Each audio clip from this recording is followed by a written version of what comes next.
Welcome friends. Next scene में दिखाया जाता है, आवाज़ आती है, लेडी कमीला। लैला कहती है, तुम यहाँ पर क्या कर रही हो? मैंने तुम्हें कहाँ कहाँ नहीं ढूंढा।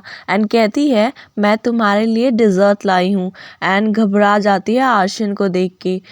आर्शियन उसे कोल्ड लुक देता है एंड फीमेल लीड मन में कहती है, अपनी खतरनाक एक्सप्रेशन और टेम्पर को कंट्रोल में रखो, समझे। एंड सोचती है, ये तो लैला की तरफ देख भी नहीं रहा, पर पिछले लाइफ में तो वो लैला के पीछे पागल था।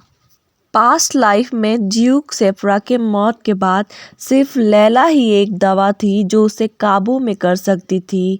वैसे पहले के मुकाबले अभी की सिचुएशन काफ़ी अलग है। ड्यूक सेफ्रा अभी भी जिंदा है और ठीक भी, तो आर्शियन पागल नहीं हुआ, सो इसलिए उसे लैला की ज़रूरत नहीं है। देन लैला कहती है, क्या तुम परेशान हो किसी बात को लेकर? अगर ऐसी बात है तो चलो कुछ खा लो पहले।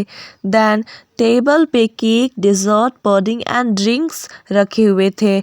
लैला कहती है, ये सब मैंने तुम्हारे लिए लाई हूँ, तुम्हें पसंद है ना? देन फीमेल लीड कहती है, लैला तुम्हारे कारण मेरी वेट गेन हो सकती है। देन लैला कहती है, तुम्हें थोड़ा वेट गेन कर लेना चाहिए। देन फीमेल लीड फूड ईट करने वाली होती है। देन आर्शियन को नोटिस करती है और कहती है, ये लो, इसे तुम ट्राई करो। देन आर्शियन कहता है, मुझे स्वीट्स पसंद नहीं है। देन फीमेल लीड कहती है, क्या, पर क्यों? तुम तो सब कुछ खाए थे जब मैं पिछली बार तुम्हारे लिए लाई थी। देन आर्शियन कहता है, क्योंकि उसे तुम लाई थी। एंड ब्लश करने लगता है। एंड हमारी इनोसेंट फीमेल लीड को कुछ भी समझ नहीं आता है।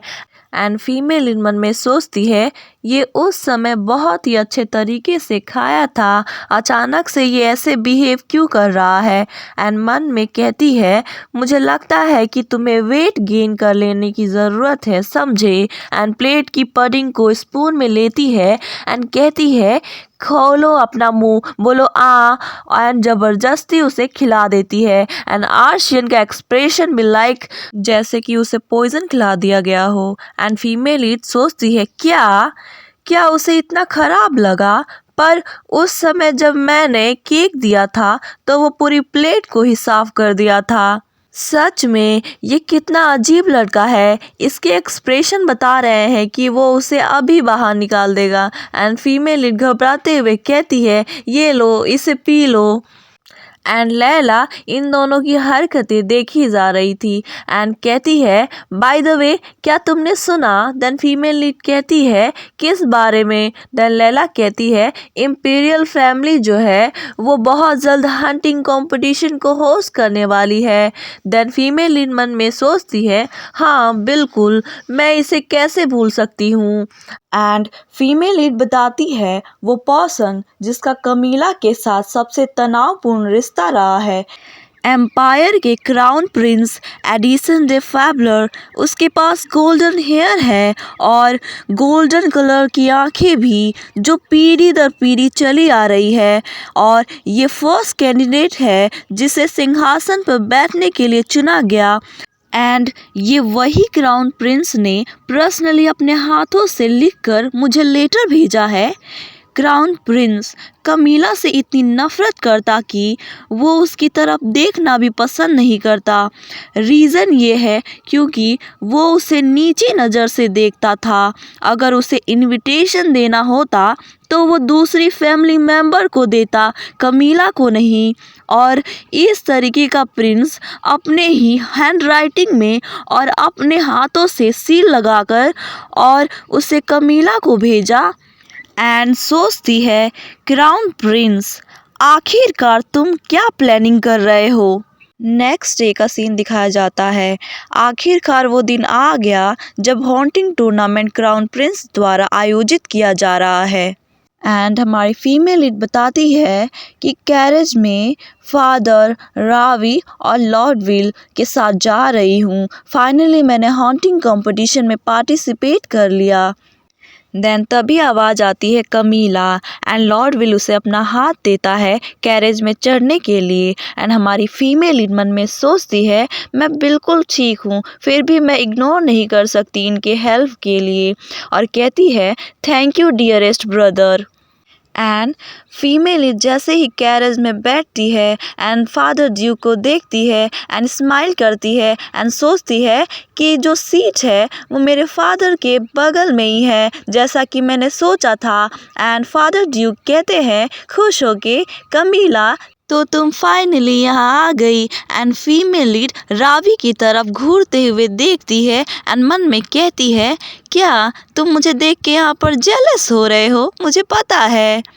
एंड रावी उसकी ऐसी हरकतों पर काफ़ी ज़्यादा इरिटेट हो रहा था एंड कैरेज स्टार्ट हो जाता है। देन तभी ड्यूक सॉर्फल कहते हैं काफ़ी समय हो चुका हम सभी को एक साथ बाहर गए हुए। देन तभी रावी कहता है कमीला आखिरकार तुम्हारे साथ क्या हुआ है। देन फीमेल लीड कहती है तुम्हारे कहने का मतलब क्या है, एंड मन में सोचती है इसके साथ क्या हुआ, ये अभी से ऐसी एक्ट क्यों कर रहा है। देन रावी कहता है क्या तुम सच में हॉन्टिंग कंपटीशन पे जा रही हो, बल्कि तुम्हें तो लेडीज़ के साथ टी टाइम पे होना चाहिए। एंड फीमेल लीड मन में कहती है अब मुझे समझ में आ रहा है कि इसके कहने का मतलब क्या है, क्योंकि जो वुमेन्स होती है वो यूजली पार्टिसिपेट नहीं करती है हॉन्टिंग कंपटीशन में, और उस समय पर सभी लेडीज़ एकत्रित होकर एक दूसरे से बात करती है। हालांकि जब हॉन्टिंग कंपटीशन स्टार्ट रहता है तभी भी इन लेडीज़ का टी टाइम कंटिन्यूसली चलता रहता है। वो एक दूसरे को अपनी बातों से नीचा दिखाती हैं और इन्जॉय करती हैं। एंड ये ऐसी जगह है जहाँ पर लेडीज़ को मूर्ख बनाना आसान नहीं है। एंड सोचती है मैं शिकार पे जाना ज़्यादा पसंद करूँगी, ना कि उनके साथ बैठकर खुद उनका शिकार बन जाऊँ। देन फीमेल रावी से कहती है मैं हॉन्टिंग कंपटीशन पे जा रही हूँ, इसीलिए आप मुझसे पूछ रहे हो। देन फीमेल हंसते हुए कहती है मैं आपके लिए एक बहुत ही प्यारा सा बियर गिफ्ट करूँगी हॉन्ट करके। देन रावी कहता है क्या बियर। एंड फीमेल लीड हंसते हुए मन में सोचती है ये अभी मुझे कुछ भी नहीं बोल सकता क्योंकि मैं अभी फादर के साथ हूँ। देन फीमेल लीड उसे टीज करते हुए कहती है एक फोक्स कैसा रहेगा। देन रावी कहता है क्या कहा तुमने। And carriage haunting tournament place पे पहुंच जाता है एंड दिखाया जाता है कि वहां बहुत सारे लोग आए हुए थे और सिक्योरिटी भी काफ़ी टाइट थी और सभी जगह टेंट लगे हुए थे। एंड बताया जाता है कि जो हॉन्टिंग कंपटीशन है जो क्राउन प्रिंस द्वारा होस्ट किया जा रहा है और इतने विशाल पैमाने पर जैसा कभी किसी ने देखा ना हो। और फीमेल लीड उस चेयर की तरफ देखते हुए सोचती है ये सब ऑर्गेनाइजर अपना पावर दिखा रहा है और क्या। देन तभी फीमेल लीड को आवाज़ सुनाई देती है कि तुम यहाँ हो, ये ड्यूक सॉर्फल होते हैं। वो कहते हैं तुम तो बहुत जल्दी आ गई। देन फीमेल लीड कहती है Duke javelin. And female lead Elisha की तरफ देखती है एंड सोचती है एलिशा भी इधर आई है। देन एलिशा कहती है आई एम सॉरी सिस्टर, मुझसे बहुत बड़ी गलती हो गई। और फीमेल लीड अपने मन में सोचती है मुझे नहीं पता कि एलिशा अपने दिल से माफ़ी मांग रही है कि नहीं, फिर भी मुझे माफ़ कर देना चाहिए क्योंकि बहुत सारे लोग हैं जो मुझ पर नज़र रखे हुए हैं। एंड फीमेल लीड कहती है कोई बात नहीं, मैं ठीक हूँ, मुझे ज़्यादा चोट नहीं लगी। देन ड्यूक जेवलिन अपनी डॉटर के सिर पे हाथ पैट करते हुए कहते हैं गुड जॉब एलिशा, तुमने सही किया अब। एंड तभी वहाँ पर आर्शियन आ जाता है एंड उन्हें कहता है क्या तुम कुछ गलत खा के आई हो। एंड रावी कहता है कमीला से क्या तुम ठीक हो। एंड फीमेल सोचती है आर्शियन कब आया। एंड वो दोनों एक दूसरे को घूरने लगते हैं। देन रावी घूरते हुए कहता है हे तुम मेरे सिस्टर से इतनी फ्रेंडली क्यों बन रहे हो। देन आर्शियन कहता है क्या सिस्टर, ओह तो तुम इसके ब्रदर हो जिसके बारे में इसने बताया था जो उसे पसंद नहीं करता है ना। देन रावी इरिटेट होके कहता है क्या तुम दोनों ने एक दूसरे से बात भी की है?